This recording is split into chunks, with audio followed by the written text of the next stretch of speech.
Question number 11, Phil Twyford. Thank you, Mr Speaker. My question is for the Minister of Building and Housing. Does he think home ownership in Auckland is affordable, given it now reportedly takes nearly half the income of a typical first home buyer to buy a lower-end home? Mr Speaker. The Honourable Dr Nick Smith. Mr Speaker, I think the member has made a mistake with the question, because the median household income in Auckland is currently $82,000, and I don't think anybody expects to be able to buy a house for $41,000. House prices have never been half people's incomes at no time in New Zealand history, and are never likely to be.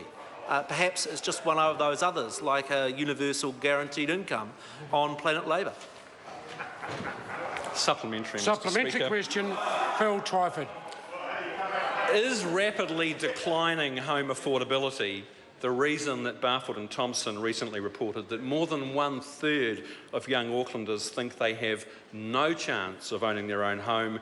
And if not, why does he think they're losing hope after 8 years of his government? Mr Speaker. The Honourable Dr Nick Smith. Mr Speaker, there are two independent measures of housing affordability. The first of those is the AMP 360 index, and the other is produced by Massey University. Both those indexes actually show housing affordability, not just in Auckland but in New Zealand, is more affordable now than it was in 2008. Absolutely true. Let me give the numbers. In 2008, it took 101% of a person's average income in Auckland to service a mortgage. Today, that figure is 87%. I'd also point out that in respect of Auckland, the increase in housing supply, the reduction in interest rates is actually improving the issue over the last 6 months. Supplementary. Supplementary question, Phil Twyford. How can he claim that Auckland housing is more affordable now when it takes 47.9% of the average first home buyer's income to service a mortgage, Dr Smith, up nearly 10% of their income on the 38.9% it took when his government took office? Mr Speaker. The Honourable Dr Nick Smith. Mr Speaker, I have the exact figures from the index, and it showed in 2008, when, remember, interest rates were 101%, and let's remember we had house price increases where the index was 101%, and interest rates were double what they were now.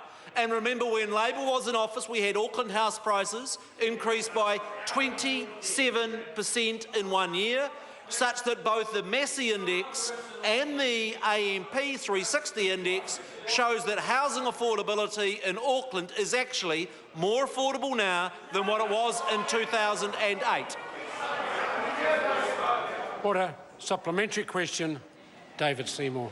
What would the Massey Index show if interest rates returned to 2008 levels? Mr Speaker. The Honourable Dr Nick Smith. Mr Speaker, interest rates were an average of 10.6% in 2008. They are currently at the lowest levels in 50 years, and as a consequence, the cost for the average Auckland household of interest rates returning to the level under the Labour administration would double the housing costs for every one of those households, and that is why interest rates and keeping them low for longer is pivotal to improving New Zealanders' chances of being able to own and buy their own home. Supplementary. Supplementary question, Phil Twyford. What will he do to address the housing crisis, given that his Crown land policy has come up with less than 100 hectares of land and still hasn't built any homes? The Auckland Unitary Plan is in strife. His housing accord targets are failing to meet their targets and are about to expire. And Auckland house prices are already rebounding only a few months after the Reserve Bank LVR changes and the Bright Line test. Mr Speaker. The Honourable Dr Nick Mr Smith. Speaker, I remember this member in this House saying a year ago house prices by March 2016 would be over $1 million. Well, he's out by $250,000, out by $250,000. The member says that there have been no houses that have been built through the Crown Land Program.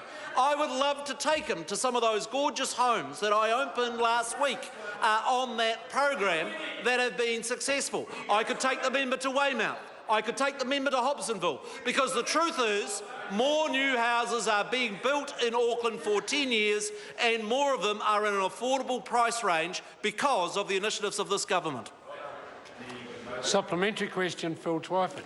Does he agree with the Prime Minister, who, according to the Herald, is, and I quote, frankly unapologetic about the massive increase in Auckland residential property values? I quote further, which has resulted in many established Aucklanders becoming relatively rich, but younger people being locked out of the market. Mr. Speaker. The Honourable Dr Nick Smith. Mr. Speaker, I do agree with the Prime Minister that we do not want to be at the top of the table that Phil Twyford buys up to, because the table that he refers to comparing international housing affordability has Greece house prices being the most affordable.